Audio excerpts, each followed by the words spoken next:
Akashwani presents Morning News.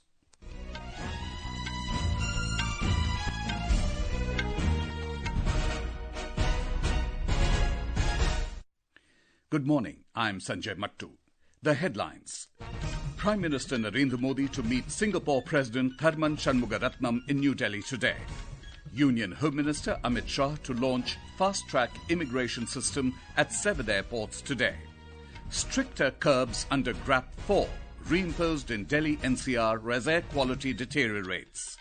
Israel and Hamas reach ceasefire and hostage release agreement to end Gaza war. US lifts sanctions on 3 Indian companies, including Bhabha Atomic Research Center.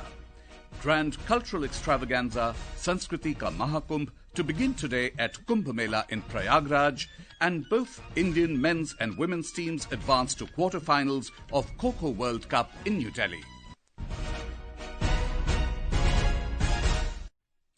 Prime Minister Narendra Modi will meet Singapore President Tharman Shanmugaratnam in New Delhi today.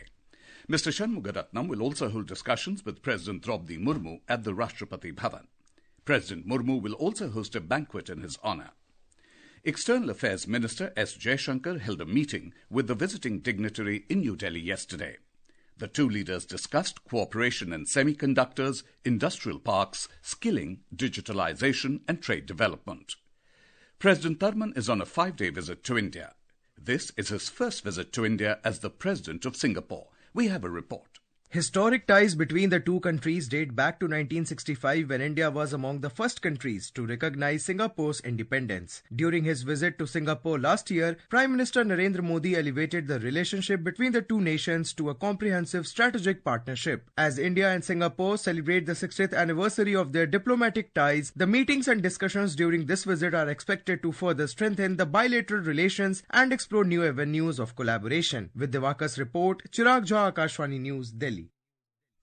Union Home Minister Amit Shah will inaugurate the FastTrack Immigration Trusted Traveller Programme at Mumbai, Chennai, Kolkata, Bengaluru, Hyderabad, Kochi and Ahmedabad airports today.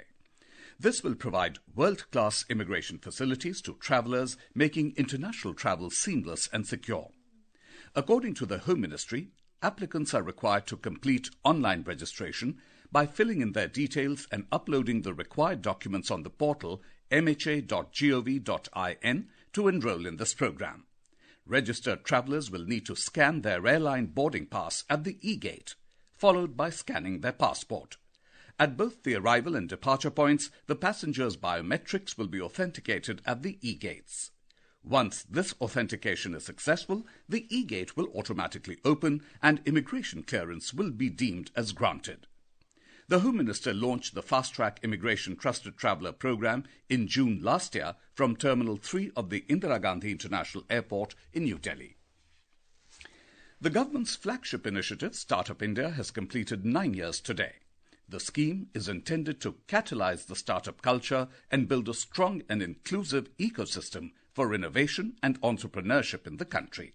We have a report. Over the past 9 years, the Startup India initiative has played a pivotal role in shaping a vibrant entrepreneurial ecosystem in the country. With more than 1,59,000 startups, India has firmly established itself as the third largest ecosystem in the world. It has created over 16 lakh direct jobs across various sectors. The Startup India initiative has launched various flagship initiatives to provide comprehensive support to startups across different stages of their journey. These schemes aim to address critical areas such as funding, market access, and credit guarantees, ensuring the growth and sustainability of startups. With Dipendra Kumar, Bhanu Pratap Singh, Akashwani News, Delhi.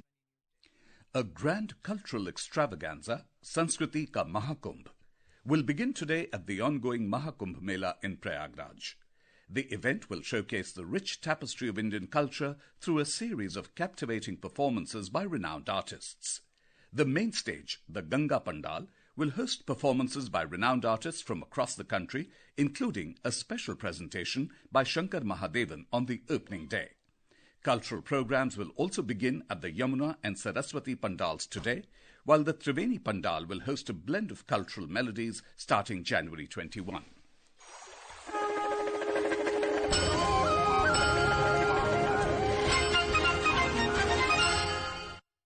Special attention is being given to healthcare in the Mahakumbh 2025, which is underway in Prayagraj. A remarkable highlight of the Mahakumbh's healthcare efforts is the NRUM or Eye Fair, an initiative aimed at combating vision impairment. A report.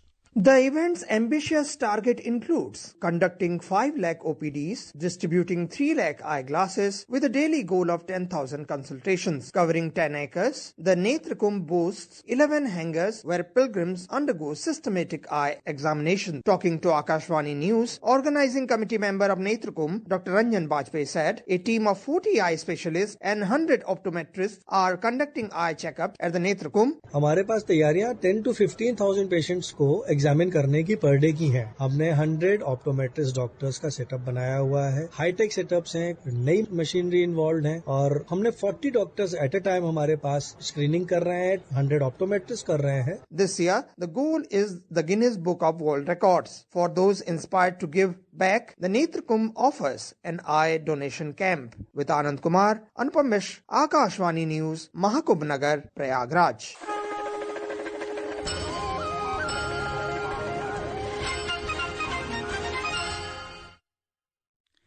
Prime Minister Narendra Modi will share his thoughts with the people of the country and abroad in the Mann Ki Baat program on Akashwani on the 19th of January. It'll be the 118th episode of the monthly radio program. People can submit their ideas and suggestions for the program through the toll-free number 1800 117800. People can also share their input online via the Narendra Modi app or the MyGov Open Forum. Suggestions for the upcoming episode will be accepted till the 17th of this month. This is Akashwani giving you the news. For quick news updates round the clock, follow us on our X handle @News on AIR News Alerts. And for details of these stories and more, log on to our website newsonair.gov.in and download the News on AIR app. Amid the deteriorating air quality in the national capital, Delhi, the Commission for Air Quality Management, CAQM, has decided to impose all actions under the Graded Response Action Plans, GRAP 3 and 4, in Delhi-NCR. According to the Central Pollution Control Board's data, Delhi registered an average air quality index above the 350 mark at 7 a.m. More from our correspondent. With the implementation of actions under GRAP 3 and GRAP 4, non-essential construction work, road construction activities, stone crusher operation and mining activities have been banned across the entire national capital region. The restrictions have also been imposed on plying of BS3 petrol, BS4 four-wheelers diesel vehicles in Delhi and the districts of Gurugram, Faridabad, Ghaziabad and Gautam Budh Nagar. Besides this, GRAP 3 and GRAP 4 also mandate that the Delhi government and state governments in the NCR to conduct classes in hybrid mode for children up to class 11. The concerned agencies, including state pollution control boards and the Delhi Pollution Control Committee, have been directed to implement these measures promptly and strictly. Pallavi Parmar, Akashwani News, Delhi. Light rainfall lashed parts of Delhi and the national capital region, causing a significant drop in temperatures and improving visibility across the region. The India Meteorological Department has forecast that parts of the city will continue to experience rainy conditions until this afternoon. Talking exclusively to Akashwani, IMD senior scientist Dr. R.K. Jenamani said that an active western disturbance is impacting North India, including Rajasthan, Punjab, Haryana and Delhi-NCR. Currently, active western disturbance is impacting the North India, especially the plains of North India, covering Rajasthan, Punjab, Haryana, including the capital, New Delhi also. Light rainfall has occurred today, early morning also. Visibility is normal. Compared to yesterday, which was zero visibility, we will not get any rainfall today. However, the cloudy condition will continue over New Delhi and there will be drizzle in parts of Delhi till midday. Snowfall is likely to occur in the mountainous regions of Uttarakhand today. According to the Meteorological Department, areas situated at altitudes above 2,500 meters in the state are expected to experience snowfall. The Congress has released its fourth list of 5 candidates for the upcoming Delhi Legislative Assembly elections. The party has fielded Surinder Kumar from the Bhawana seat and Rahul Dhanak has been nominated for Karol Bagh. Israel and Hamas have agreed on a Gaza ceasefire and hostage release deal after meetings with Qatar's Prime Minister Mohammed bin Abdul Rahman Al Thani. The deal is set to begin on Sunday and will last for 42 days. Announcing the agreement in Doha yesterday, Prime Minister Al Thani said it will lead to the release of Israeli captives and a surge of humanitarian aid to Gaza. The three-phase plan has not been published, but sources say 33 of the hostages held by Hamas will reportedly be exchanged for Palestinian prisoners in Israeli jails over the first 6 weeks of the ceasefire. The United States has lifted sanctions on 3 Indian entities, including the Bhabha Atomic Research Center, or BARC. The 2 other companies are Indian Rare Earths and the Indira Gandhi Atomic Research Center. The U.S. Bureau of Industry and Security stated that the sanctions, which were imposed during the Cold War era, have been removed to enhance U.S. foreign policy goals. It mentioned that this decision will support shared energy security needs and joint efforts in science and technology between India and the U.S. Simultaneously, the U.S. has added 11 Chinese companies to the entity list due to activities deemed contrary to U.S. national security and foreign policy interests. The entity list is a U.S. government compilation of foreign individuals, companies and organizations considered a national security concern. In Men's Hockey India League 2024-25, Shrachi Rar Bengal Tigers defeated UP Rudras at the Birsa Munda Hockey Stadium in Rourkela last night. More from our correspondent. In what was a high-scoring thriller in the men's segment of the Hockey India League yesterday, the Shrachi Rar Bengal Tigers survived a late onslaught to demolish the UP Rudras 5-3 in Rourkela. Bengal upped the ante in the very first quarter as Olympics and World Cup winner Gauthier Bocard showed exemplary stick work to slalom past 3 defenders and score with a deft finish to put Bengal ahead in the 8th minute. The Tigers kept up the pressure as a great penalty corner conversion by specialist Jugraj Singh helped them go up 2-0 in the 12th minute. However, there was enough time for the Rudras to mount a comeback as Sam Ward converted 2 penalty corners and Captain Hardik scored through a penalty stroke. But it was too little too late as the Tigers held on for a win that helped them climb up to the second spot in the points table. In the women's section in Ranchi, 2 unbeaten teams, the Odisha Warriors met the Surma Hockey Club, with the latter taking their chances better and running out 2-1 winners. This is Shah Chaudhary reporting for Akashwani News.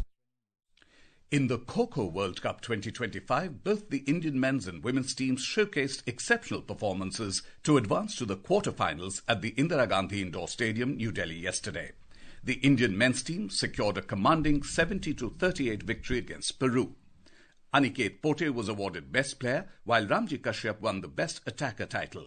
Reflecting on the win, Aniket said their strategies have been clear since the first match and the team is fully focused on winning the World Cup trophy. Strategy के मामले में बोला जाए तो 2 match से जो चलती आ रही स्ट्रैटेजी हमने प्लेयर बाय प्लेयर हर एक प्लेयर को ट्राई किया है और हम लोग एनालाइज भी कर रहे हैं कि आज हमारा मैच किसके साथ है तो उसके साथ क्या रणनीति रखनी है और इसका रिजल्ट भी अच्छा आ रहा है. ये तो गेम का एक रूल है कि आप किसी को कमजोर ना समझे क्योंकि आज कोई लोअर है तो कोई अप भी हो सकता है. And now for a look at today's newspapers, it's over to Nina Matthew. Thank you, Sanjay. Prime Minister Narendra Modi's address at the commissioning ceremony of 3 naval warships dominates front-page headlines. The Hindustan Times quotes Mr. Modi as saying, "We stand for growth, not expansionism." The Times of India, in a front-page story, reports government picks 1.5-acre site next to Pranab Memorial for Manmohan Singh. Facebook parent company Meta's apology for its CEO Mark Zuckerberg's comments on the Lok Sabha elections of 2024 is widely noticed in the press. And finally, in what some would call quibbling over semantics, the Hindustan Times, in a front-page story, reports overweight out of India's guidelines is replaced by obesity. And with that, it's back to you, Sanjay. Thank you, Nina. And now, before we end the bulletin, the headlines once again. Prime Minister Narendra Modi to meet Singapore President Tharman Shanmugaratnam in New Delhi today.